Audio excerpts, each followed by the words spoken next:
Good morning. Good morning. Good morning, Robin. Can you hear me? Yeah. Yes, I can hear. Yeah. How are you? Fine. You? Good. It's not too bad. Not too bad. Enjoying the holiday. Let's call them that way. Yeah. Morning, Nigel. Morning, Tim. Barry. Ian. Hi there, Robin. Morning, everyone. Flooding in at the moment. Morning. Morning, Nicholas. Come stai? Very good, Francesco. Very good. How are you doing? I heard you are on holiday. Yes, long holiday. Yeah. David Collins won't be with us today, but he just called the situation in Ireland a dog. Say it again. I think that's all you really needed to say, Robin. Thumbs up. Succinct and to the point, is my friend David. Yes. Yeah. I didn't get that, to be honest, but fair enough. I didn't understand what you said, Robbie. David sent me a note on how bookings are going in the UK and in Ireland, and he just said Ireland's a dog. Ireland is a dog. Okay. Yeah. Fair enough. Let's not talk about it. Okay. Hi, good morning, everybody. Morning, everyone. Morning. Morning.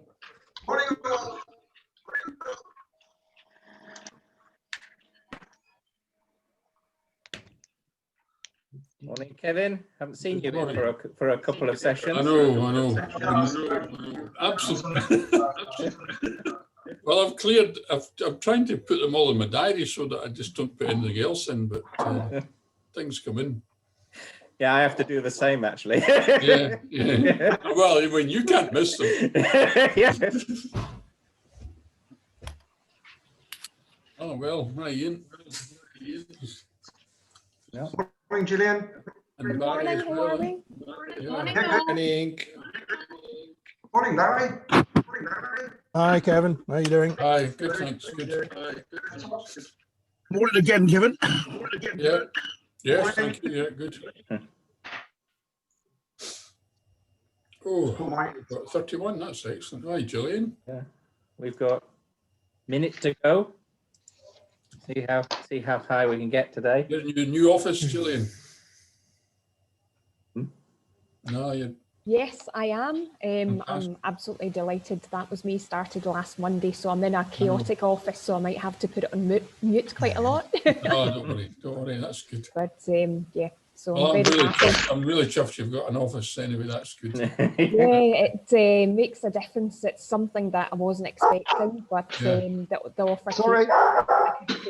So I'm very fortunate in this situation. So well done. Well done. Anyway. Back and true. Thank Yeah, you. good.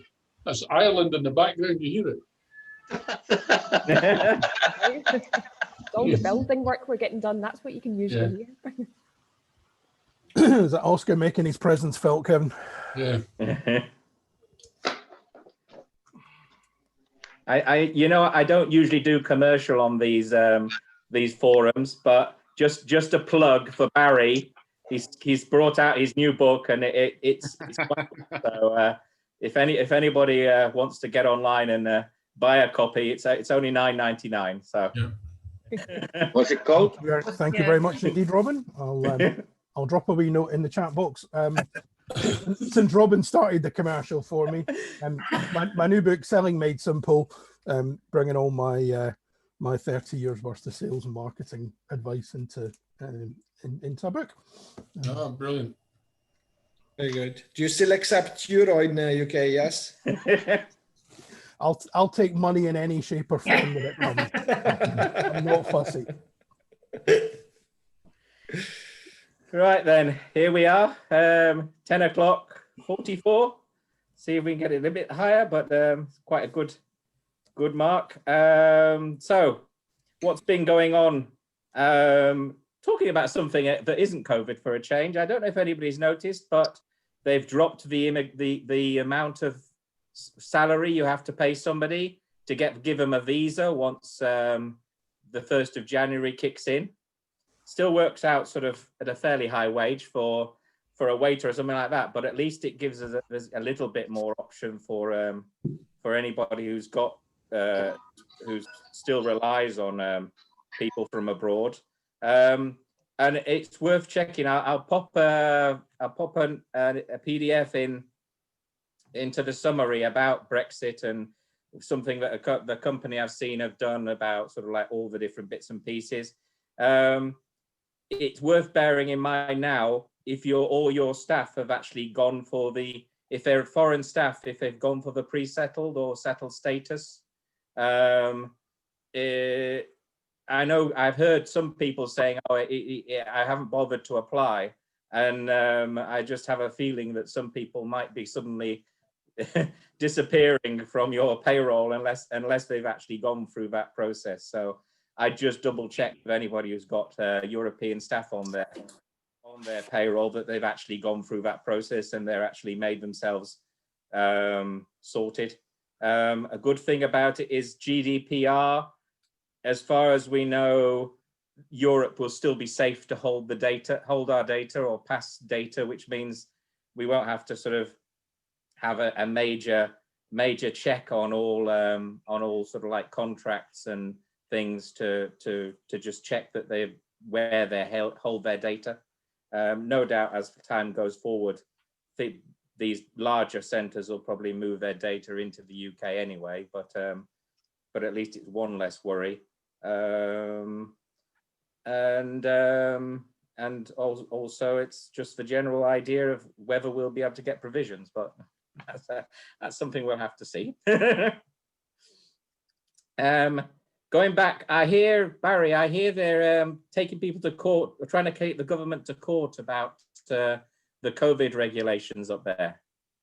You're correct, Robin. Yeah, there's a legal action has been started by a collection of the association groups north of the border.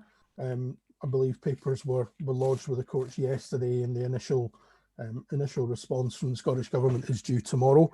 We'll see how that transpires. I think it's been somewhat prompted and encouraged by the recent legal case in Berlin, where locally there was some success in being able to relax and change some of the restrictions that the Berlin authorities have put into place. Those that know Germany will know it's very much a federal system, so there's lots of local governments in Germany, a bit different from the way the UK is set up. Let's see what happens. I heard a rumour that there's something similar happening south of the border.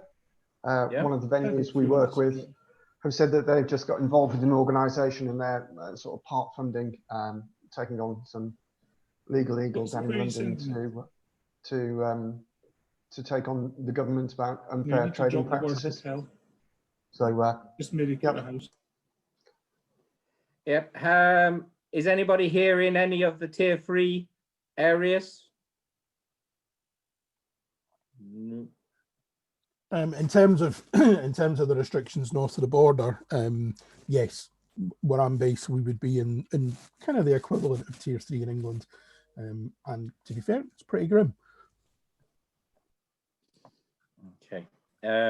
I did, like I said earlier, I got some information from David because he couldn't be with us, David Collins, because he couldn't be with us today. He said that in their UK hotels, they were 67% up on last year. November is looking a bit down, sort of 18% down, and December is more or less static. He didn't mention the January, February, but looking at it slightly, it's quite low. So possibly not as bad as it could be, but obviously, depending on how many more restrictions they bring in, things could get worse. Anybody else got any comments on how they're getting on with these restrictions and the whole situation? It's an interesting position, Robin. Just to share a little bit of further data that's been in the media this morning. PwC has published their hotels forecast for 2020-21 this morning, just to give you a little snapshot from the Scottish perspective.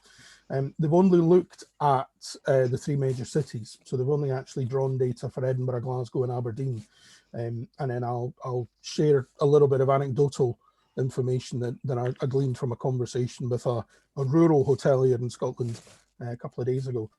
Top line figures, PwC are quoting that Edinburgh, the main driver for the hotel market across Scotland, occupancy down 40% year on year, figures for 2020.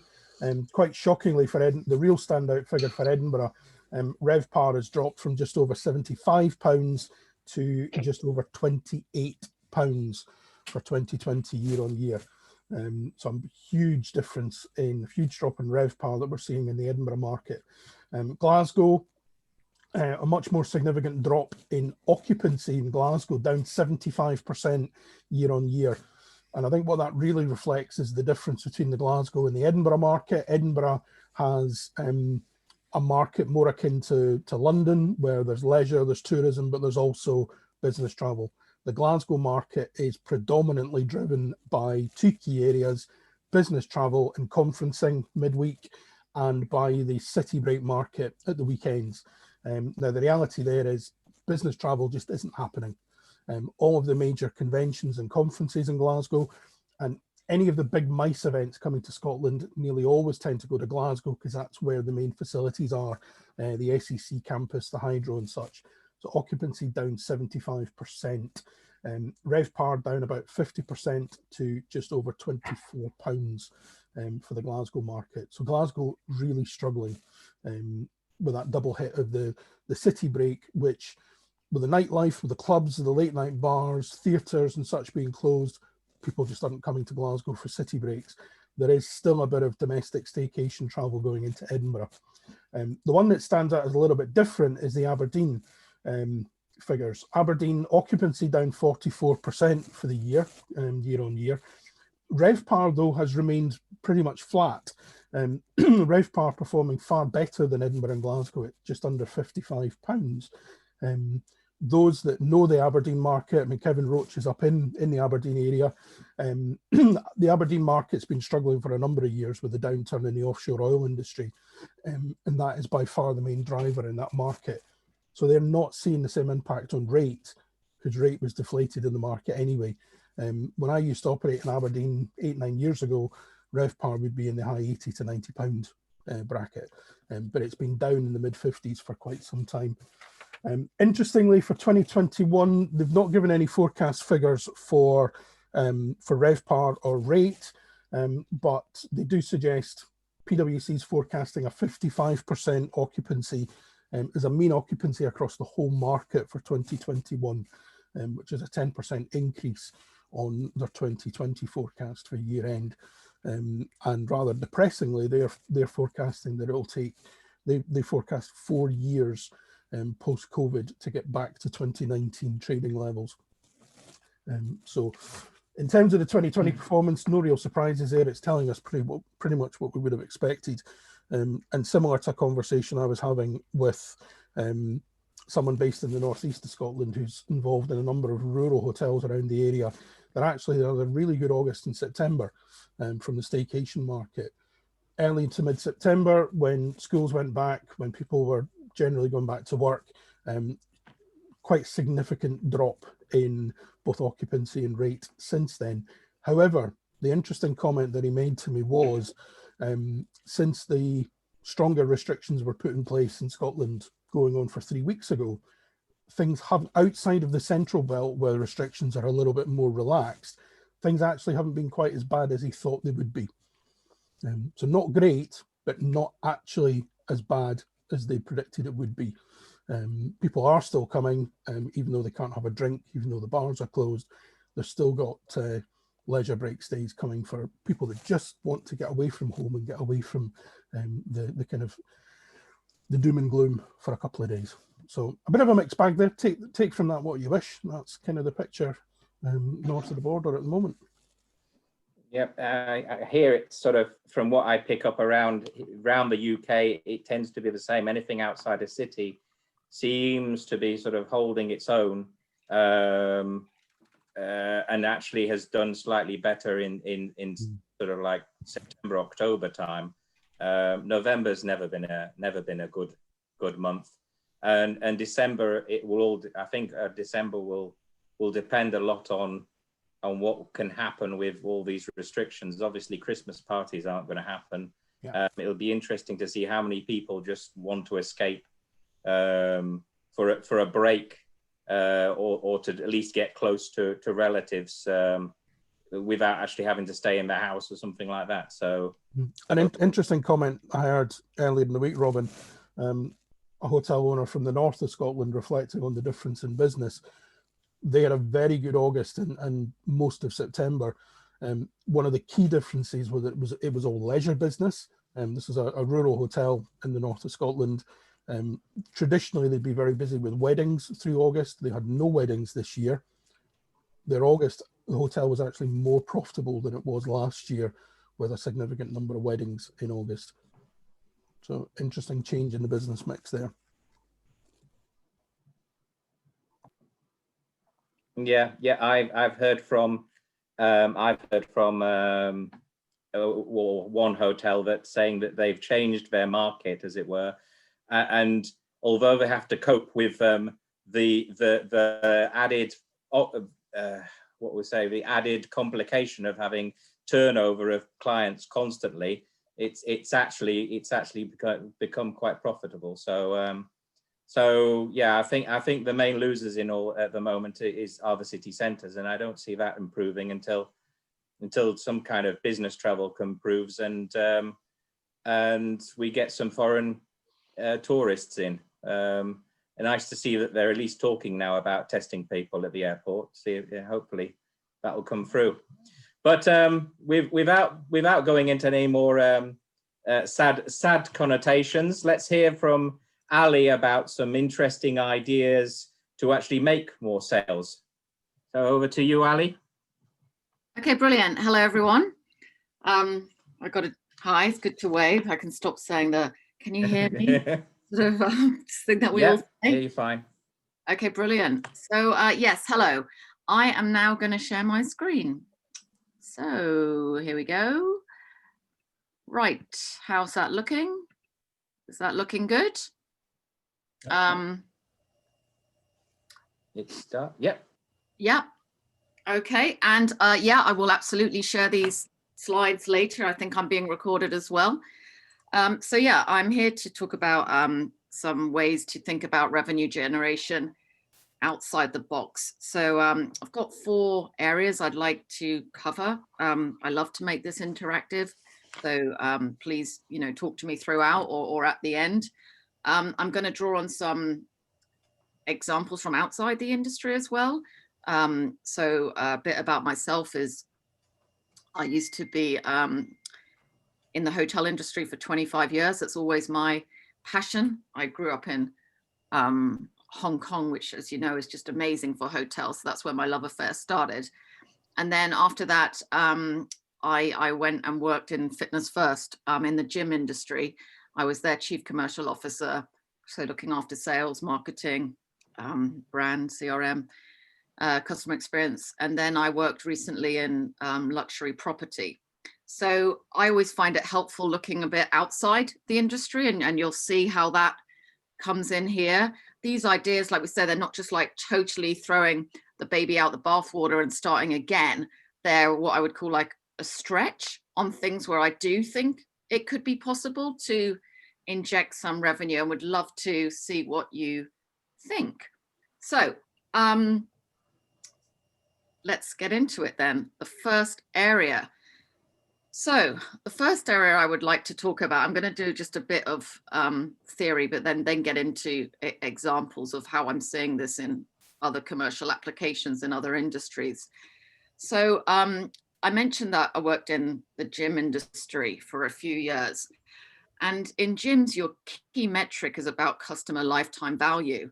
And I haven't, like in the hotel industry, heard this talked about a lot until recently, chatting with Leonard, who's the Chief Commercial Officer of Citizen M, which I'm going to come on to in a minute. So that was just wonderful to hear a hotel starting to think about how you increase profitability over the life of the customers, you know, getting them come back again and again versus just a one-off transaction. Now, I know we've got some loyalty programs. You could say that's definitely a form of loyalty. But what I would like to look at is, are there ways that we could develop subscription or membership models in hotels? So by that, I mean getting recurring revenue, which obviously is the key to profitability. So if you think about yourselves, you probably got a subscription with Netflix or Spotify, Amazon Prime. These are examples where they're cleverly getting you loyal with the brand and getting revenue. So without getting in all of the maths of CLV, I mean, I'm highly data geeky, so everything I'll do will be grounded in that. But you know, simply customer lifetime value is about getting more revenue over the length of the relationship with you. So in Fitness First, for instance, say the typical average time you have a gym member with you is 18 months. We would be trying to stretch that to be 23 months. And also during those 23 months, you're trying to increase the revenue. So for example, personal training is really great incremental revenue to be increasing what the average sale is. So in hotels, it would be right. How do you get someone from coming with you once to coming forever with you?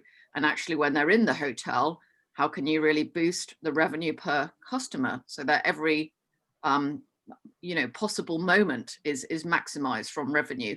And then in gyms, we also very cleverly do a lot about what we call trying to reduce the churn. So reduce members stopping with you. So it's how you increase the retention. So for instance, if we had noticed that you've started to stop going to the gym as often, like maybe you've gone from 10 times a month down to 3, we have triggers going off using whatever, I won't get too technical, but predictive algorithms that will then flash up to us, and then we'll be able to send you a communication saying, oh, you know, hi Robin, I've noticed you've started using the gym less. Is there anything we can do to, you know, help to support you on your journey or offer you a free personal training? So it's clever ways to keep getting people to come back with you, because we all know the research, like Harvard Business Review would say it's 7 to 25 times more cost efficient to retain customers versus acquiring new ones. So, you know, my questions as we think of this topic is, do we think about how we can think of extending revenue in the future? Are these guests good guests, you know, that you want to keep coming back? So what are the ways that you can sort of try to rebalance that? How can you increase the average value, for instance, bundling packages, spa, F&B? How can you sort of lock that in up front?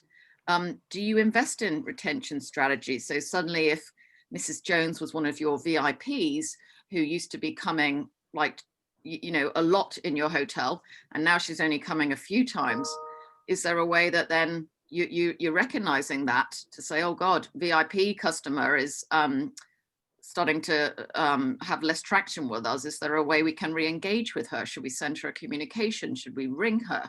Should we offer her some, you know, nice voucher? So examples here where I said I've really enjoyed seeing Citizen M come up with a corporate subscription. So this is for them really about, you know, thinking when travel is higher levels, but they are doing a model called corporate subscriptions where basically they offer you daily workspace in their living rooms for a subscription period. So it includes things like 3 nights per month with no blackout dates. It includes 3 hours of meeting room. It includes discounts and welcome drinks included, breakfast included, super fast Wi-Fi. So the price per month is £500. And at the moment, they're also running a promotion where the 12th month would be free if you brought a year. So I'm saying I'm not just saying this is, you know, the ultimate silver bullet, but I'm just really pleased that this thinking of subscriptions have, you know, started to filter through, and I'd love us to talk about it in a bit here. So another example is the prep barrister, sorry, my accent's from Hong Kong, so sometimes I get my sounds wrong. So the prep barista, you know, they are obviously challenged now because they used to have so many people coming in. If you just take London or one of those cities that Barry was just mentioning, you know, just drinking so much coffee, pumping themselves up for the day, and now hardly anyone coming into those city centres. So they've come up with your prep barista, where for £20 a month you get a crazy amount of coffee should you wish. But they smartly are thinking, well, haha, because we're now locking in our customers to get that loyalty, so they might not go to Starbucks or Cafe Nero or whoever else is your preference. And then another example of just trying to get this sort of membership is Workspaces by Hilton.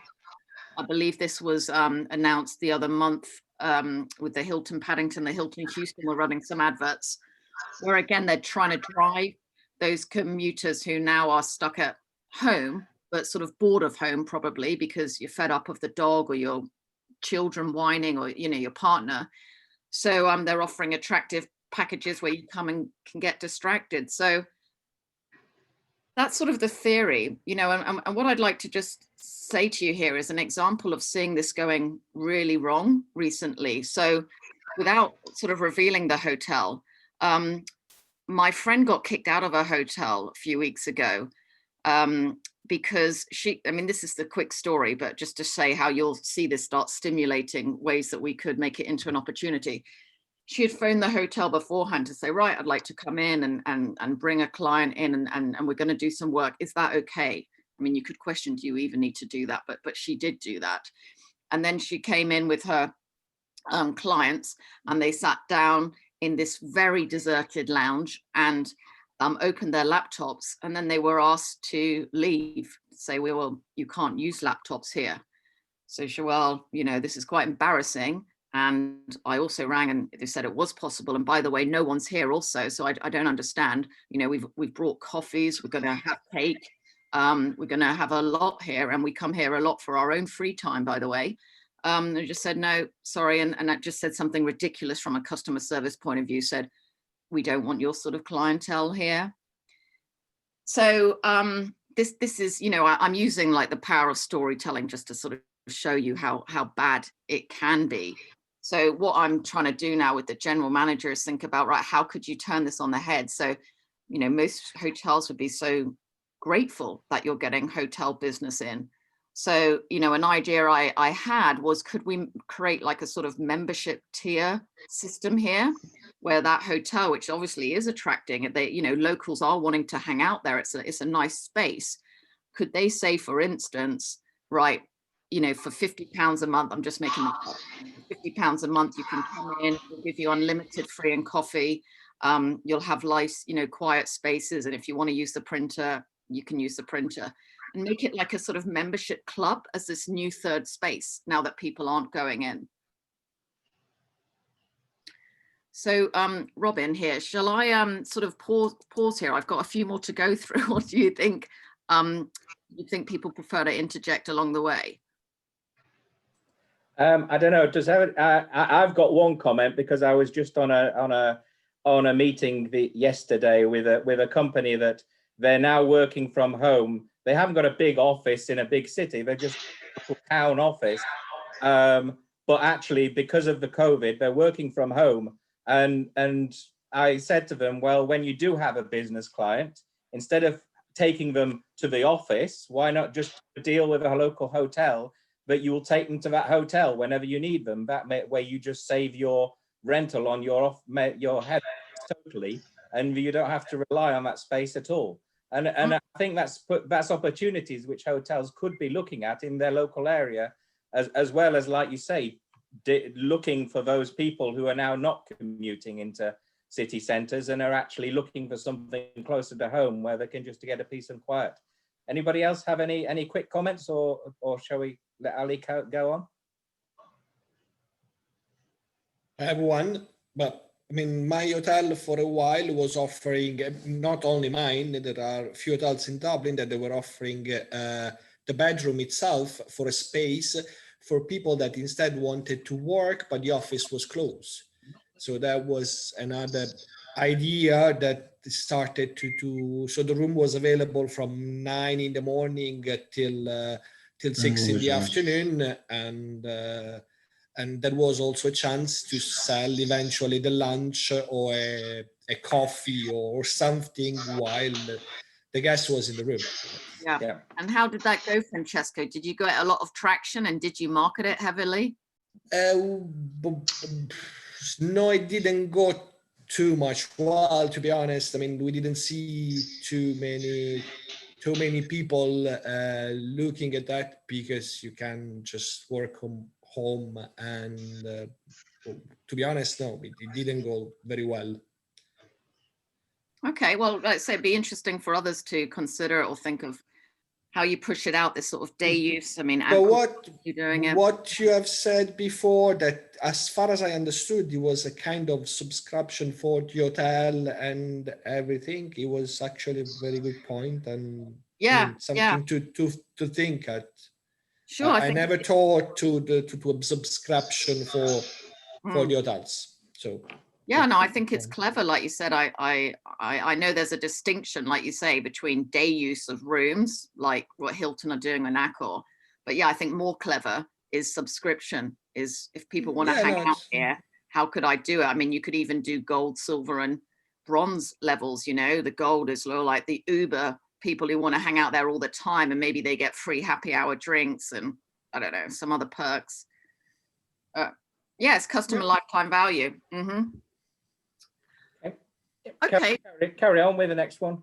Wonderful. Let's keep going then. I love this topic. So right, the next one. Hopefully we're all connected on LinkedIn, but please follow me if you're not. This is a topic I sort of have a pet peeve around. So I'm always going out filming hotels, restaurants, cafes, looking for brilliance in terms of moments that people are maximizing the revenue per customer. The however is, I must unfortunately report back on my findings that in 90% of occasions, no one is really upselling or cross-selling to me. So again, if I give you an example, and I'll take off the restaurant's name.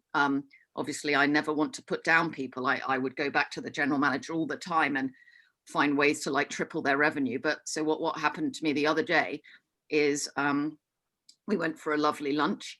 And I deliberately asked my two people with me to sort of hold back their comments and the tongue, just to let me order, so I could see how great the cross-selling or upselling was going to be. Because obviously with limited capacity these days, you really want your staff trying to maximize revenue opportunities in a soft way.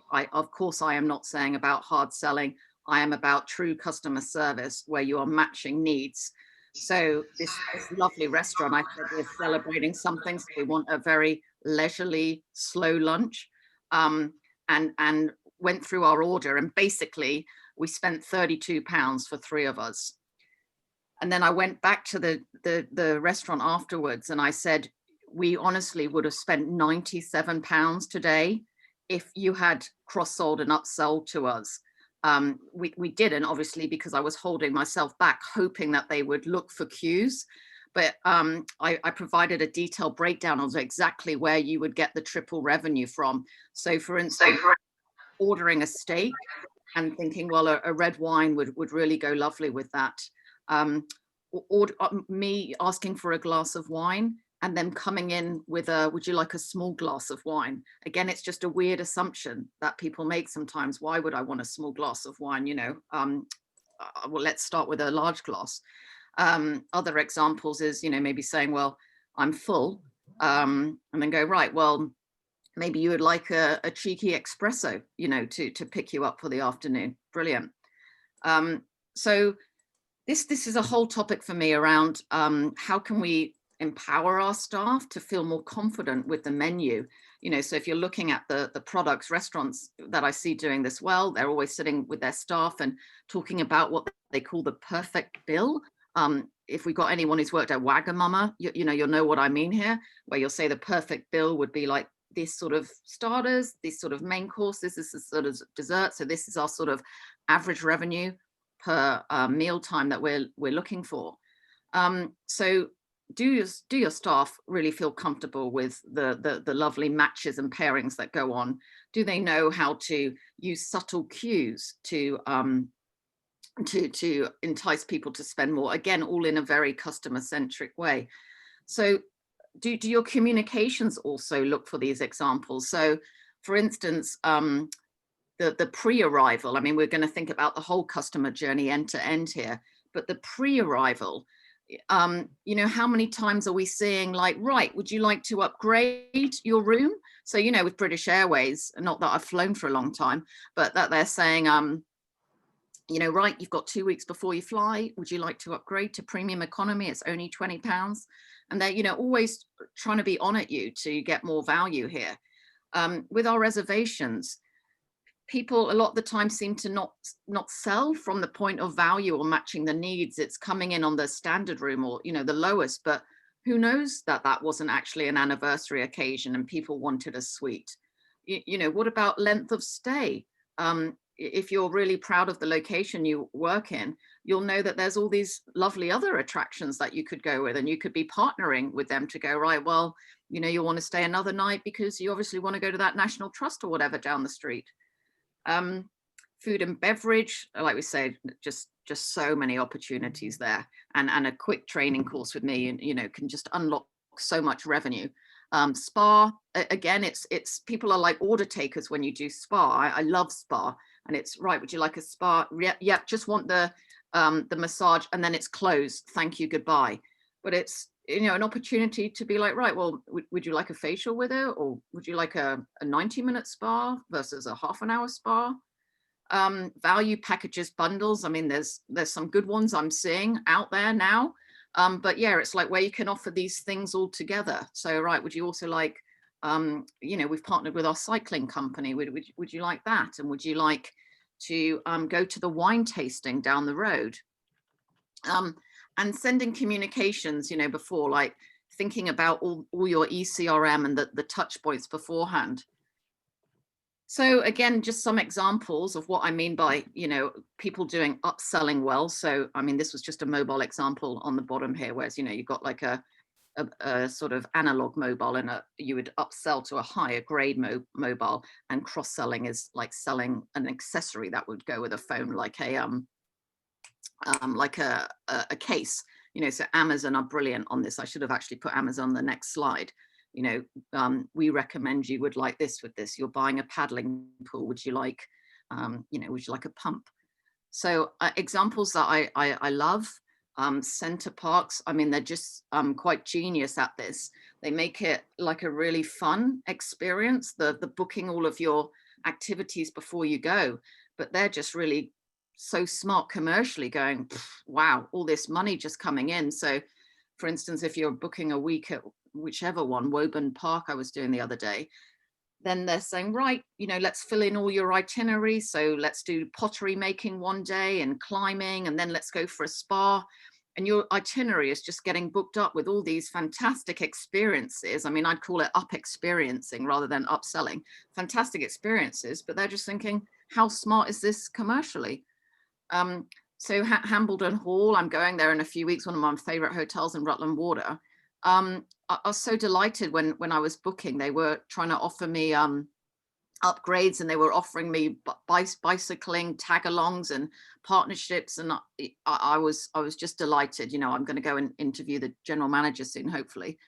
And then the other day, you know, Costa, okay, it's a franchise and not all of them do this, but you know, the Costa I go to in Cookham, they're just brilliant at always saying, if I want a coffee, they say, right, and what would you like for breakfast? You know, just in a lovely way, because they're thinking maybe you'll be hungry.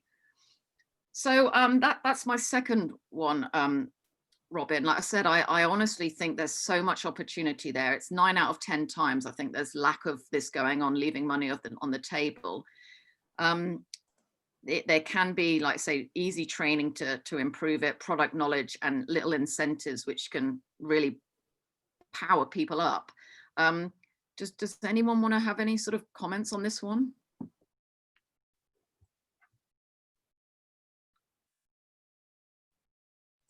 unmute myself. I'd say that, I mean, one of the things I always make sure hotels have when they're working is a decent revenue report that actually tells them what the average spend was the night before, because it's what creates the competition between the waiters.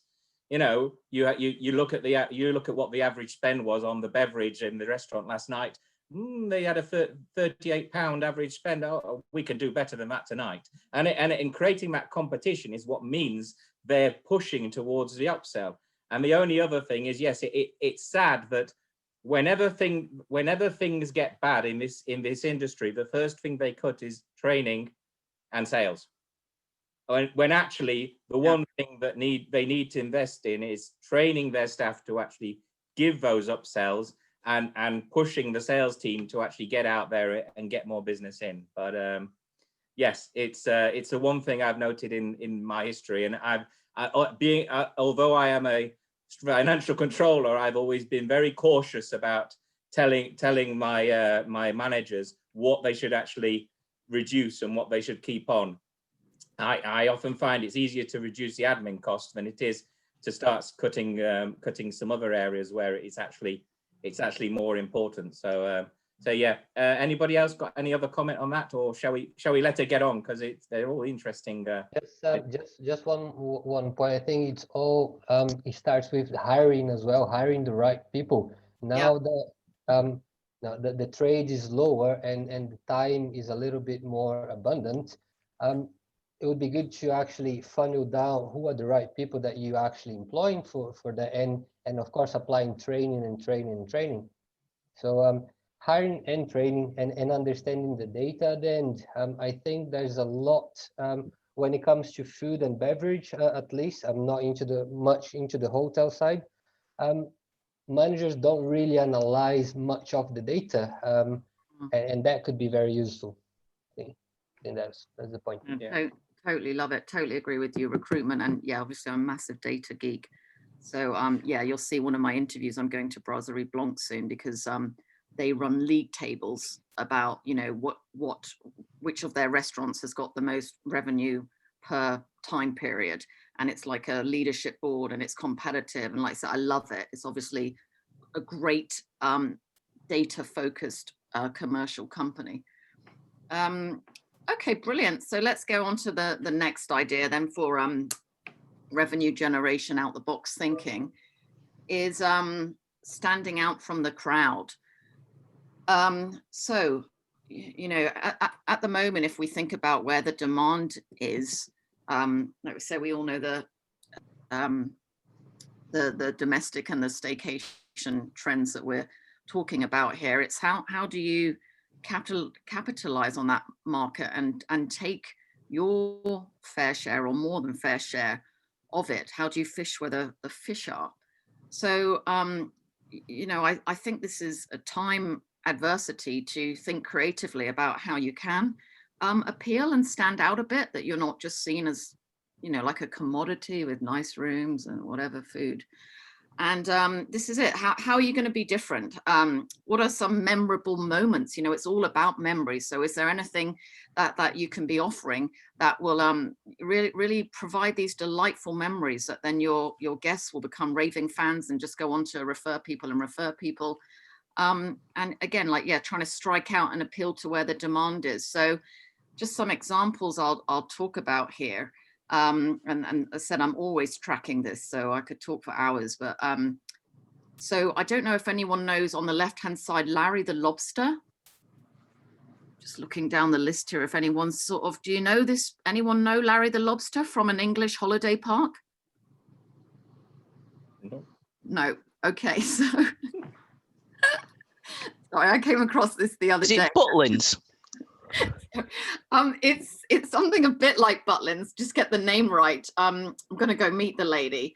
It's Holborn.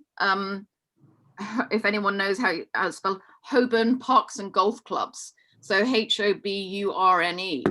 So basically, Larry the Lobster. There's other characters like him. There's 4 of them, and this holiday park, Holborn Park, said they're very cleverly, like, really heroing on these characters and featuring in them in their marketing, and using it as a point to really draw the customers who are a lot the children, you know, to want to stay and pester their parents to come. So you say very cleverly, Larry can talk to you in your marketing communications. They can make you much more revenue while you're there, because Larry can come into your motor van and, you know, have a birthday party. You know, you can have him in for a few £100. And then you can keep him going afterwards. You know, you then want to go see his friends in another holiday park. So this is an example of using a character to drive differentiation. I mean, I live near Henley here, and that's an idea I'm going to be talking with them about, is how we sort of create this character, not a human, but maybe like a cat cartoon that will then be on the shops and like just drive this interest for the children around, ooh, a treasure hunt, you know, I must go and sort of find all these shops. The second one, I mean, very American cheesy, but one of the Los Angeles hotels called the Castle Hotel, they have something called a popsicle hotline. So, I mean, again, it's just quite funny.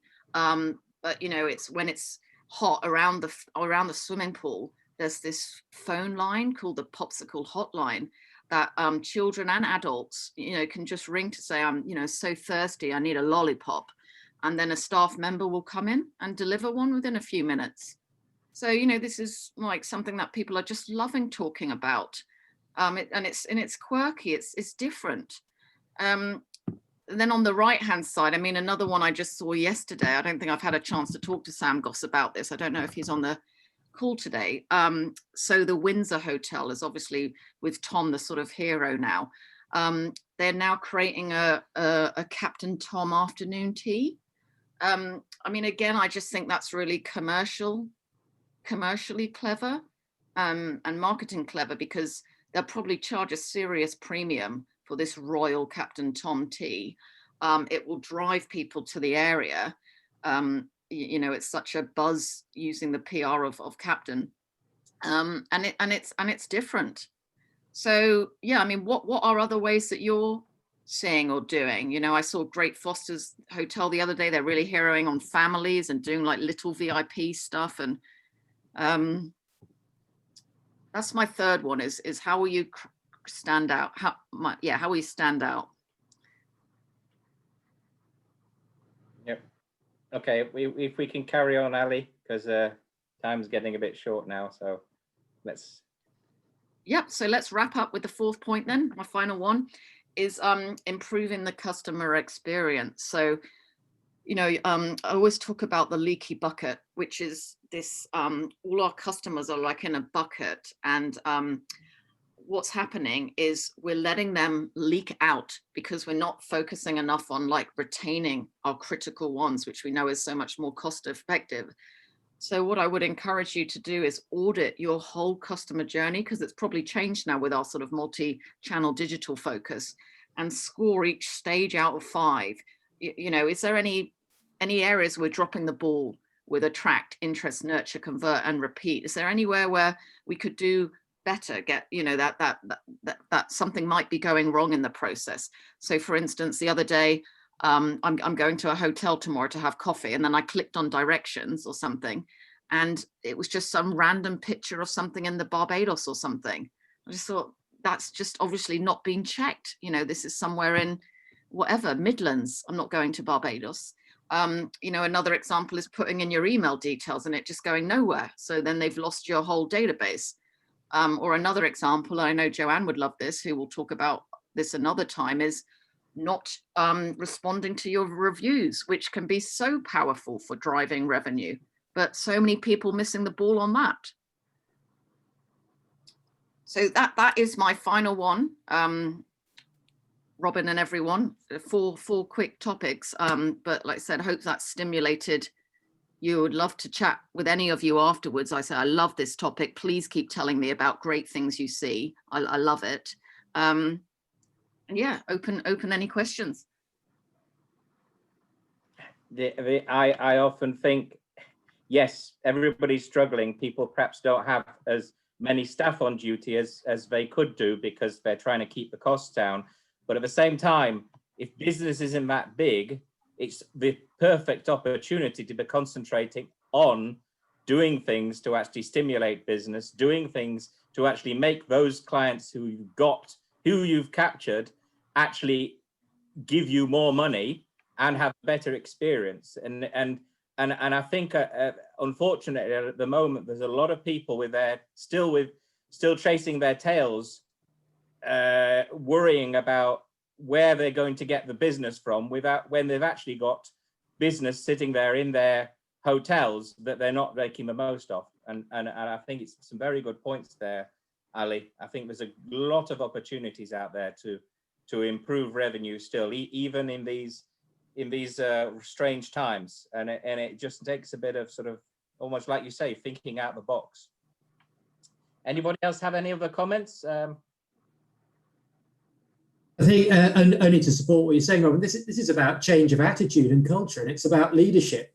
And the times are so different, especially with the independent sector.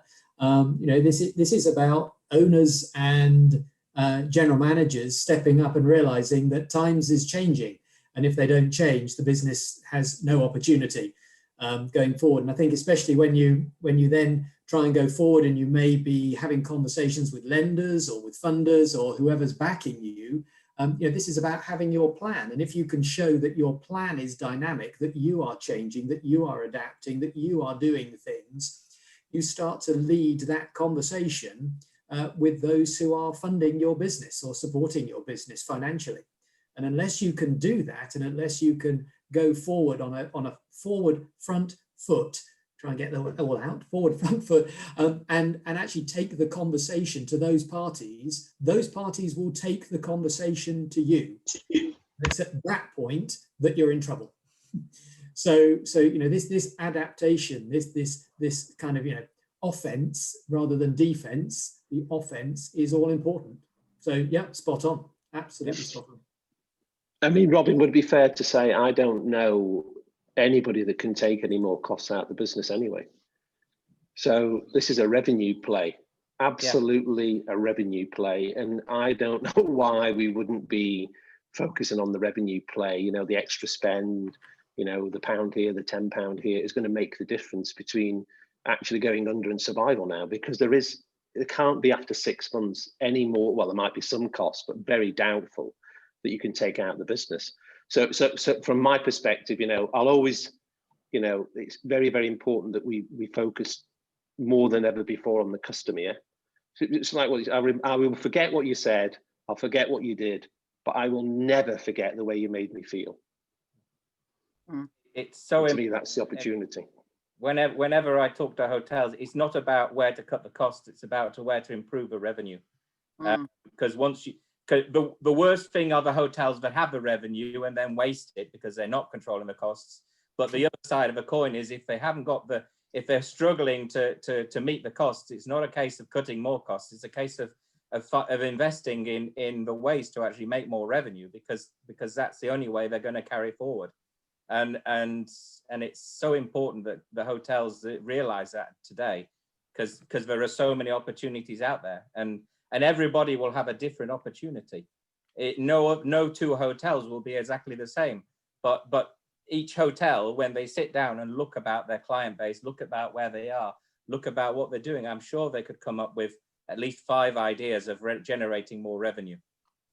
I think as well, Robin, it's important for the team to keep them motivated, because there's so much talk about redundancies and how bad hospitality has been hammered by governments and governance.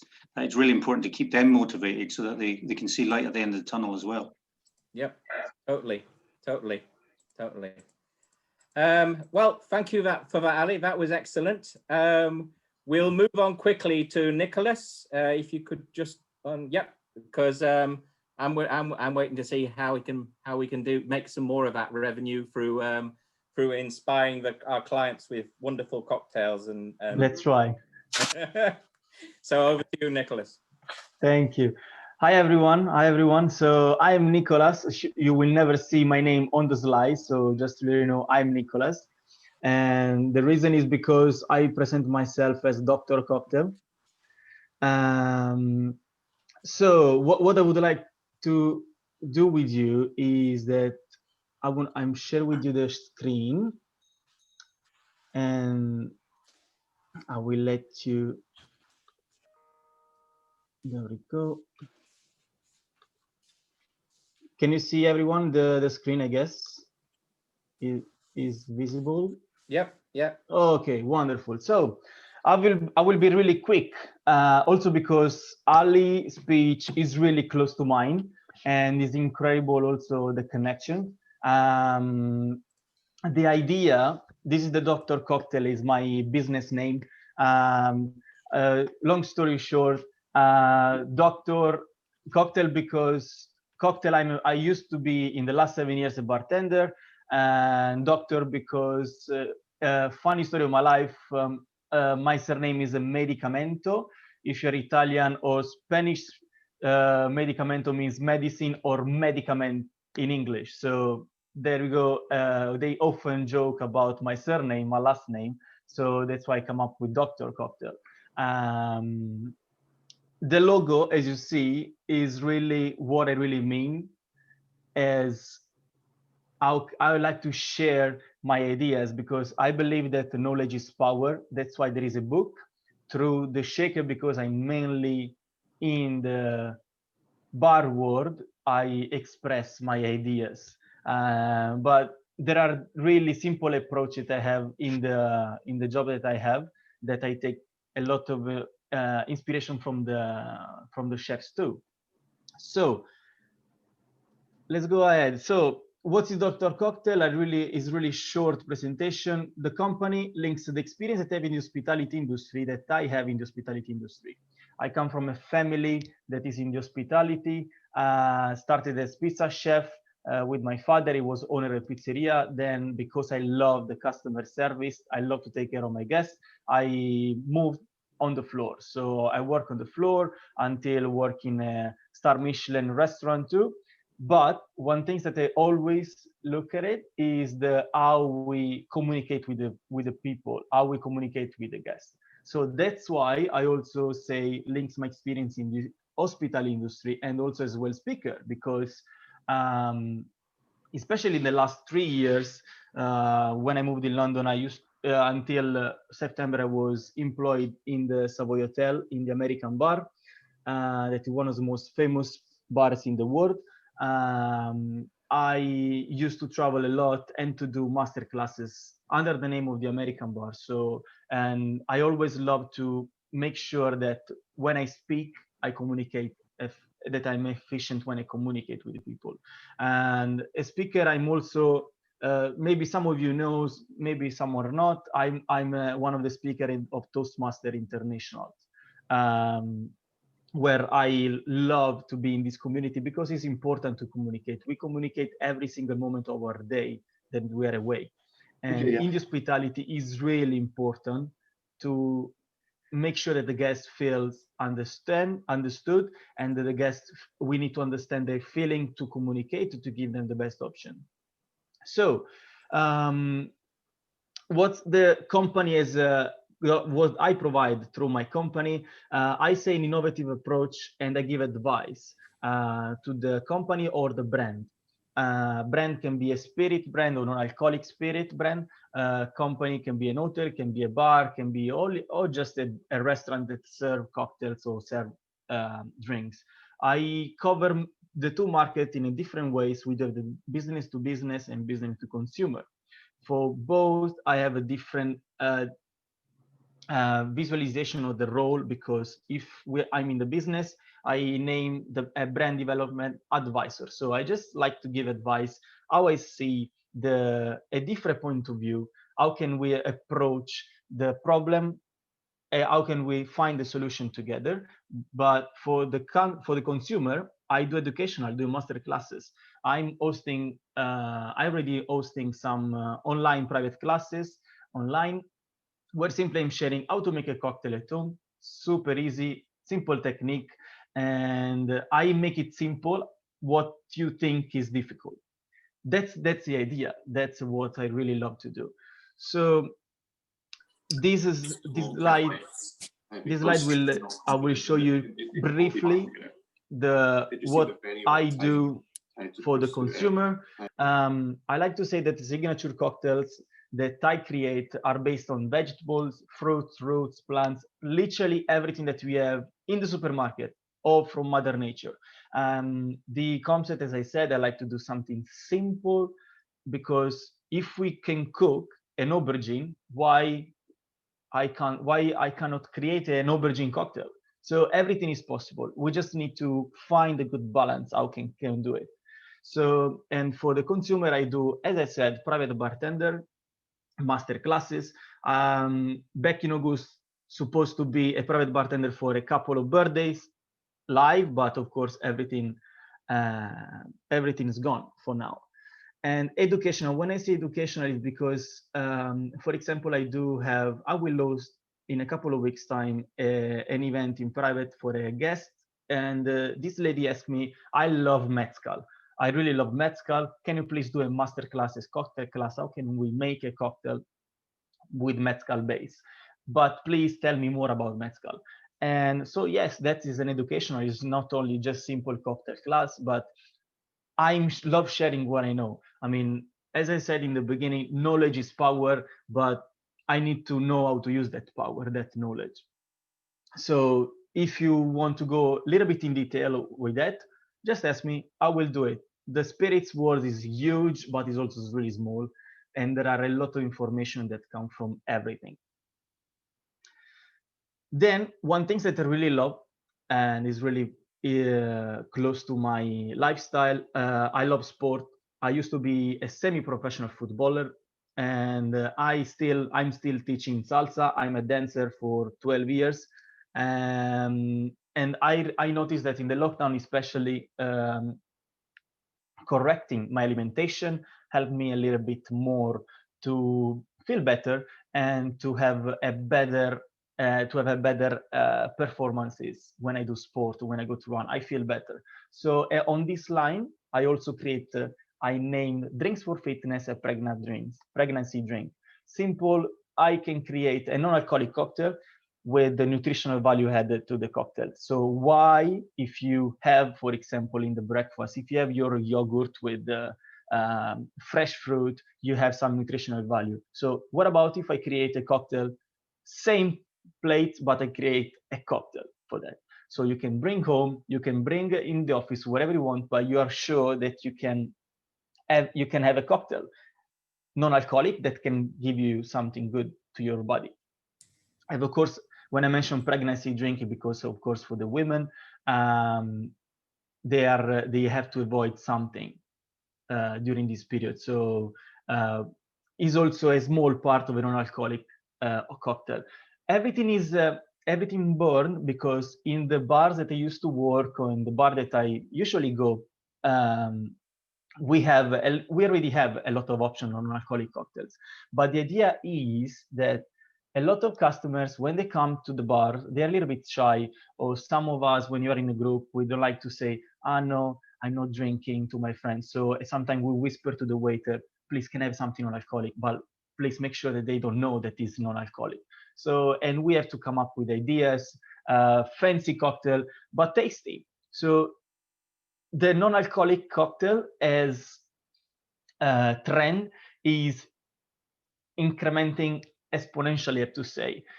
That's why I like to have these as topic apart, because there are 1 billion non-alcoholic spirits around the UK or in the world, and everything is great. Everything has a different flavors.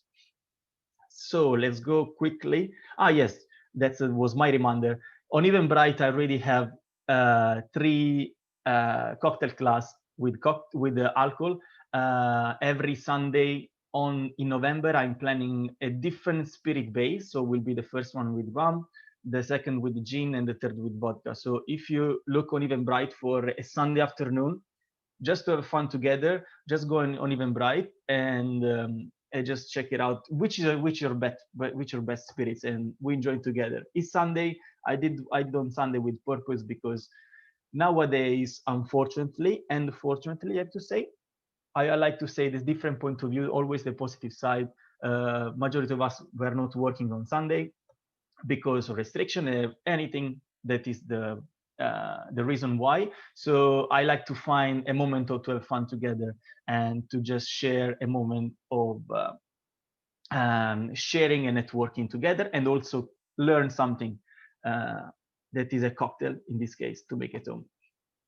But let's go to the part that we are mainly interested is the business.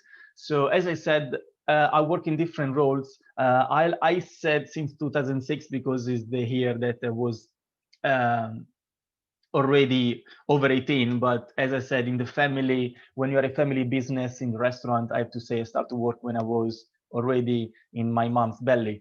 I'm really proud of my course, my career until now, even if I'm still young.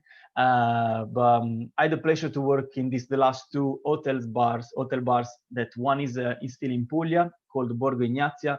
It's one of the most renowned resorts in the world, Borgo Ignazia, and I used to work there before. I confirm it. Yeah, it's so nice, so beautiful, the place. And I used to work there before to move in the Savoy Hotel in London 3 years ago in the American bar. The American bar is one of the most important bar in the world.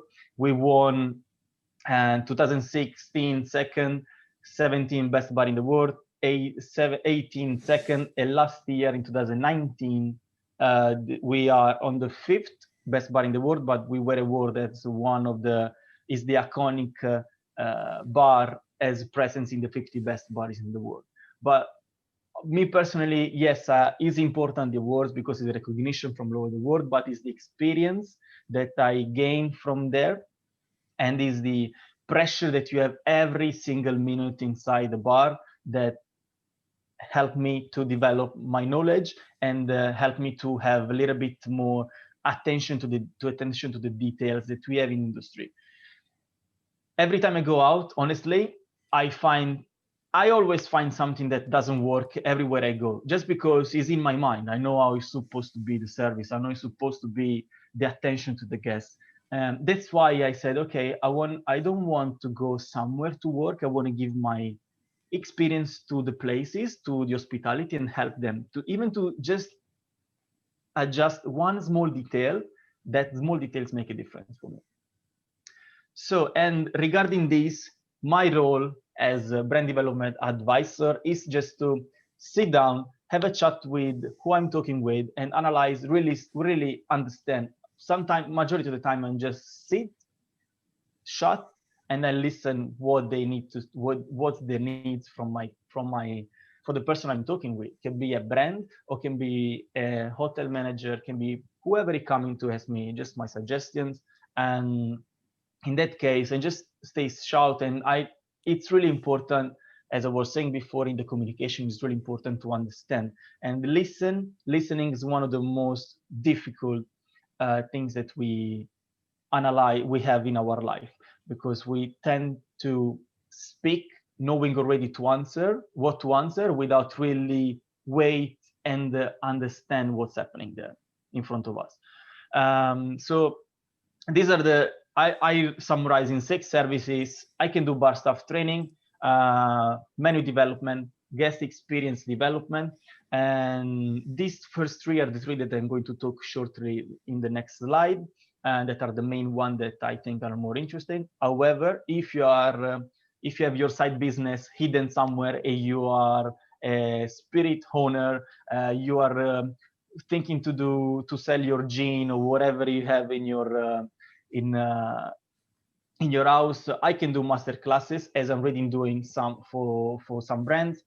Guest shift means that the bartender, in this case me, take over for a few hours or one night a bar that usually I don't work under the sponsor of a brand. So guest shift means that I go there, I create 3-4 cocktails for the brands, I represent the brand, and we do a special evening with the brand in a different bar.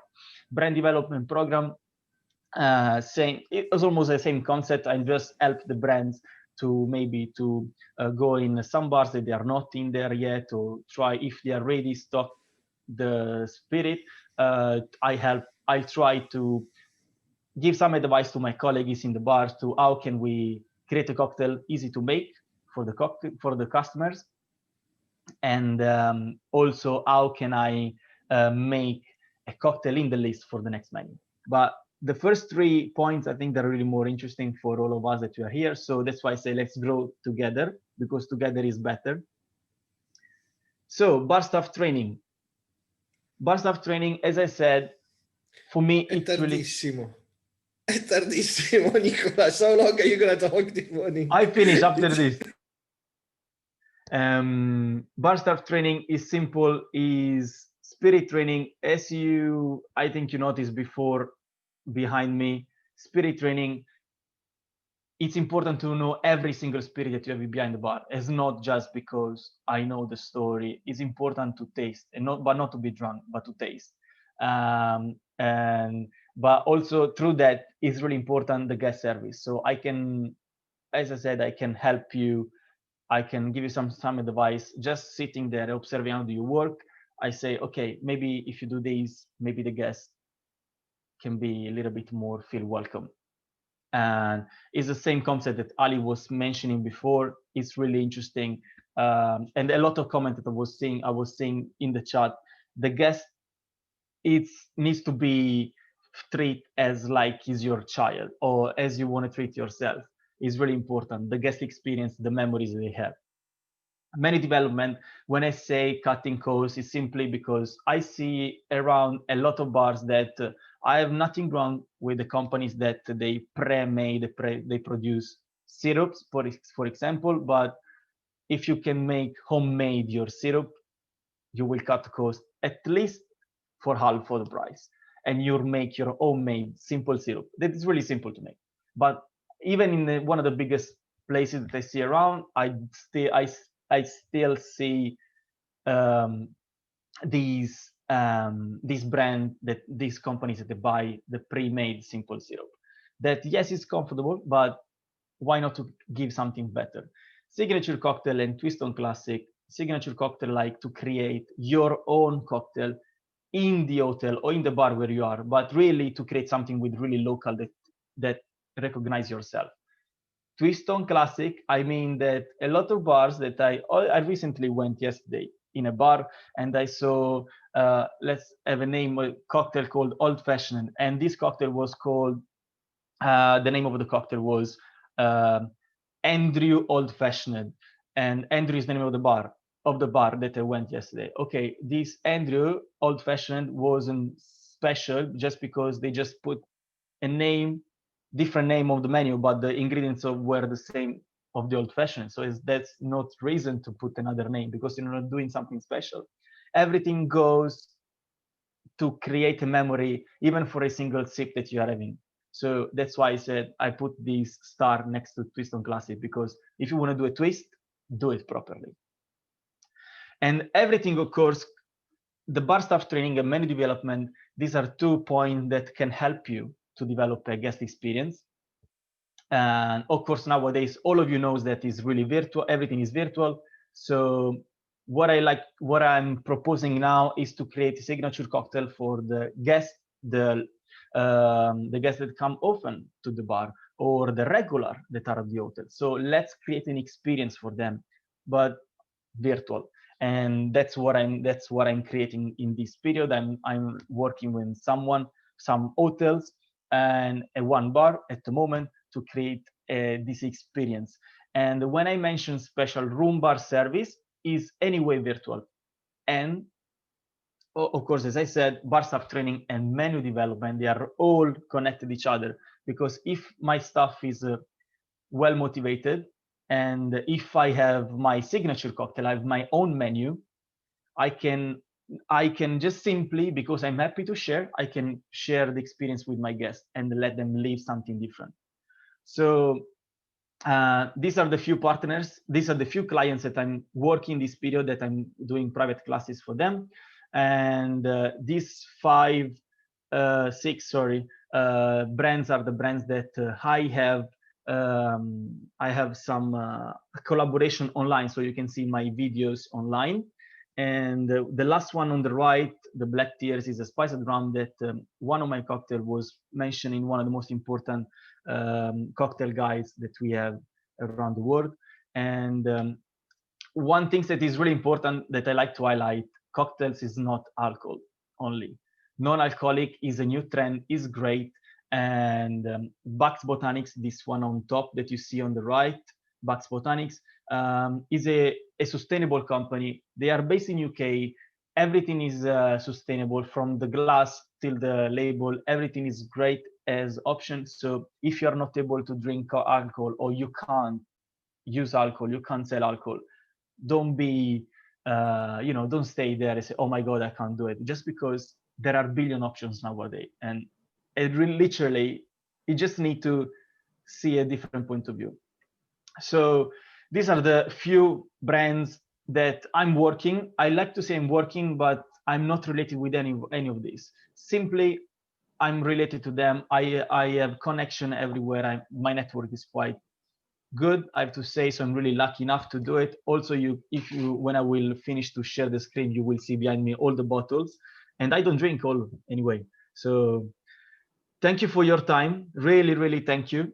Dr. Cocktail, if you need anything, these are my emails. You can find me on Google, and all the social media that you can see there on the right.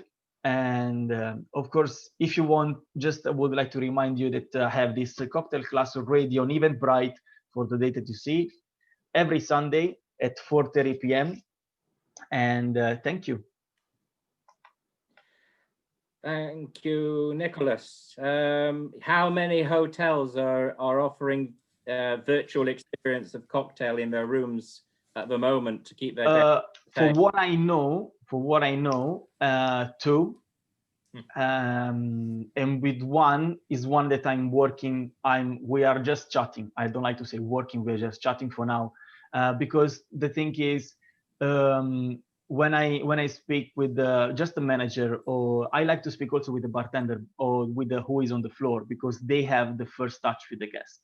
So in this case, I need to know their point of view and their feedback, because everyone has a different background, everyone comes from different places, so every place needs to be analyzed, and we need to understand where we can go. But however, it's really important to see what your guests want and how can we develop any virtual experience in the room. Mm-hmm. Perhaps a good idea for Scotland with the 6 p.m. clause on alcoholic beverages. Yes. Give them definitely. A virtual show on making non-alcoholic cocktails in their room. That's a great example for, yes. I mean, I can continue to serve you, but virtually, or I can bring upstairs your cocktail, but is your cocktail. I mean, a Robin Williams cocktail. That's your cocktail in the room. Yeah. And again, that's the experience, isn't it? To be able to go from a hotel saying they made me my own cocktail. I have a recipe for a cocktail that's made especially for me. It's all part of the game. Right. Well, thank you. Thank you, Raphael, for sharing the link for the petition for a hospitality minister. I think that's a very important thing. Anybody who's not signed yet, I'll make sure the chat's in the email and the links in the email so that people can join in making sure we give the government our message. It's always going to be difficult. Peter Duck has always pointed out that the bigger problem is that hospitality is stuck in tourism, and people very often don't actually talk about hospitality as a power in itself. And actually, I'd say probably hospitality is the bigger share of tourism, but that's a way of going forward. Thank you all for joining. I hope you all found something interesting today. As usual, I'll send out the summary afterwards with bits and pieces, and I'll look forward to seeing you all again in 2 weeks' time. Thank you. Thank you. Thank you. Thank you. As always. Bye. Bye. Bye-bye.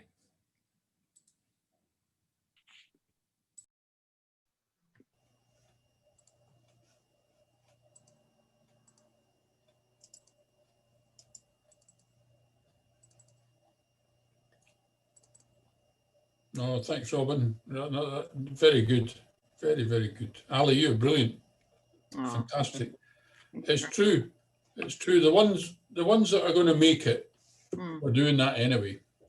And if they can do it better, then they'll make it even more. And the ones that weren't doing it are the ones that are sliding backwards. You know, it's all it's the go back to basics. It's the pro as against the sort of reactive stuff. You know. You're absolutely right. I mean, your lunch there, 30 quid. You know, most people are thinking, oh well, 30 quid, what's that? But it should have been 90. Yeah. And the thing is that it's the same staff cost, same heating cost, same rates. You know, all those things are standard. They're fixed almost. And all that can happen is that the extra 60 quid's almost not. It's not full profit, but it's a far better profit rate than the first 30. Yeah. Yeah. True. It's good. Soon. Anyway. Speak to you later, Kevin. Yeah. Yeah. Okay. All right. Cheers. Okay. Right. Thank you. Yeah. Closing off now. Okay. Bye. Thanks, Bye. Robin. Anyway, Bye. thanks again. Cheers. Bye. Bye. Bye. Bye.